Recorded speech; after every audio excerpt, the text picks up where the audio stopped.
Hey everybody, welcome to Everyday Reviews. We're here in Plano, Texas at the North American headquarters for Toyota and Lexus for their showcase, which is called HQ Confidential.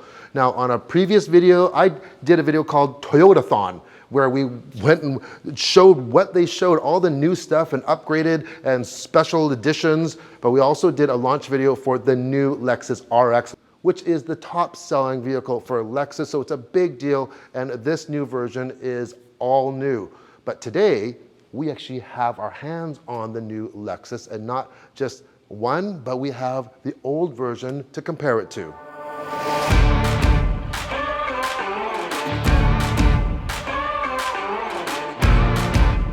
A lot of you know that Lexus and their grille really create their very unique identity.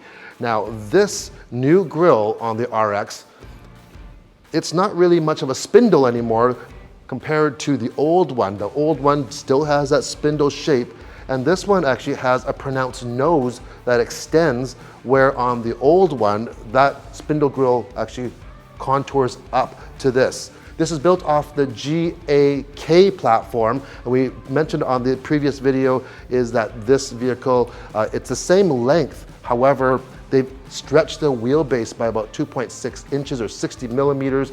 This chassis is also lighter by 90 kilograms. It's more rigid, so the suspension can work better with it. You have a lower center of gravity, a quieter cabin. Everything is brand new from the ground up. So what do you think of this grille compared to the old one? I think it's pretty stunning. It literally floats, it's frameless. And how they integrated it into the rest of the bodywork here, this white with a black, kind of reminds me of like a stormtrooper, but there's some pearl paint here. It's pretty stunning when you see it in person, and I think with other colors, you know, if this was gray, I think it would look just as good. There are 4 models of the RX to choose from. There is the 350, there's a 350h, which is the hybrid. There is an upcoming 450h Plus, which is the plug-in hybrid, and we have this super performance version, which is the RX 500h. So that comes with a 2.4 liter turbocharged engine and a hybrid system with a high output electric motor for the rear. It does have direct 4 all-wheel drive. So not only is this system meant for, you know, inclement weather, but this is a system that's going to make this vehicle handle so much better, especially with that lower center of gravity with this new K platform. So you see the F Sport badge here. We have the two-tone, the white and the black. And one thing they have brought over from the Lexus NX though is the electronic latch. So the advantage of it, first of all, with this electronic latch is that it can work in conjunction with, you know, your blind spot monitor and all your sensors. So if someone's coming up behind you, maybe a bicyclist, and it senses that sensor, it won't let you open the door for that little bit. This particular vehicle has been used all day long for demonstrations. So guess what? The battery isn't working, it's just dead. So this electronic lock is not working. So how do you open it? There, this is the best part. There is a manual option on the door handle, just like that, right on the side there. And if you're inside and you lose power, instead of just pushing the button to release that electronic latch, you can pull the lever, and that is a manual release. Now, some vehicles that have electronic latches don't have that, and this is a great safety feature that Toyota has implemented. You do have your comfort access or your keyless access on here, the front and back, and you see how this tapers down here compared to the previous generation. That one tapers down, but it squares off. This design really flows all the way through the back. You have that floating roof design, yet you're not really cutting off a lot for the rear seat headroom there.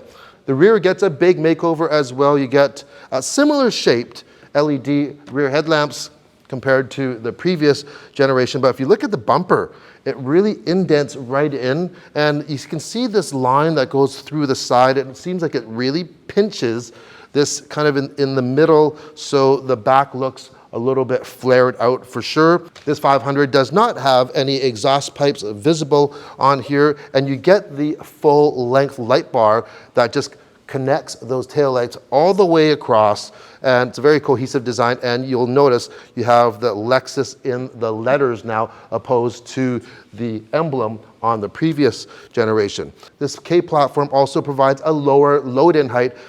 This isn't really scientific, but I'm going to go over here to the previous generation. I'm going to measure it right on my leg here. We're going to come here and match that up. That is how much lower, can you see that? That's how much lower this new one is for loading things in the back than the previous version. You do have a power lift gate, you have a lock button, and of course you have more cargo room in this new platform than the old one as well. Well, the inside is a breath of fresh air. What a departure compared to the previous generation. Right from the seats themselves, these are two-tone leather seats, but you have this suede insert in this 500H here, but a lot of bolstering, especially even the top for your shoulder bolstering. You don't get that on that older version. In the middle here, it's definitely cleaned up because this has the new Lexus interface. We did a whole video on that when it was introduced in the Lexus NX, and this new system, what a breath of fresh air as well. Gone is that trackpad or mouse, whatever generation Lexus you've driven.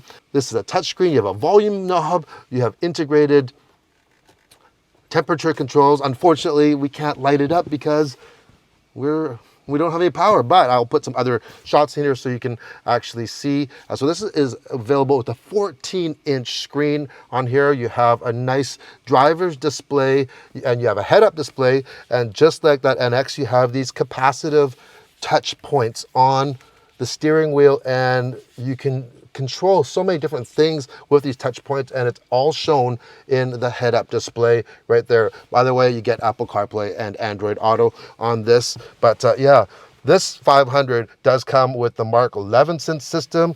The fit and finish, you know, it's a Lexus. What do you expect? It's impeccable, the fit and finish. Of course, like the type of materials, you have a large full-length panel roof on this particular model as well. Now, one thing they've changed, because of the longer wheelbase, you actually get more leg room for the rear seat passengers. So let's check it out. In the back, you have tri-zone climate control. This 500H also is equipped with not only heated but ventilated seats for the rear passengers, and all the USBs have been updated to the USB-C. So let's see how much room there is here. Good foot room for the height for your foot. This is actually set, I can't actually move it because there's no power right now, but the person that was sitting in here was 6 feet tall. So this is where they would sit. I have a decent amount of room, and once again, good foot room, shoulder room, it was good. You do have room for a middle passenger. This is your middle drink holder. Pops up quite nice. Put it there. We do have seat pockets on both sides as well. Headroom is good. Now, I'm not sure if these recline or not. I don't think they do, though, but you do have the power folding option for the back. There's a small little hump in the middle, by the way. So there's your interior tour of the new RX. You know, the only thing left now is to drive this new RX. However, this one's not available to drive yet. Hopefully we're gonna get our hands on one, you know, maybe in a couple months. And you know what, there really is an RX for everyone, from that 350 with that 2.4 liter turbo, 275 horsepower. That should be enough for everyone. But if you want to sip a little bit less fuel, considering the price of gas these days, there's that 350H, and that has the 2.5 liter 4-cylinder with that hybrid system, and that gives you 246 horsepower. Then you got that 450H Plus, which is that plug-in hybrid. Everyone knows I love plug-in hybrids. It's similar to that RAV4 Prime. There's no details on that. I'm not sure if it's gonna have a bigger electric motor. My bet is There probably will be. Then you have this bad boy, which is the RX 500H. That gives you your 2.4 liter turbo with the hybrid system. You get that e-axle. That one has 367 horsepower and a 6-speed automatic transmission. Yes, not a CVT like on the 350H. You get an actual auto box on that. We don't have pricing yet, but make sure to tune in regularly. When we get the pricing, we'll update it in that video description, and make sure like and subscribe. See you on the next Everyday Review.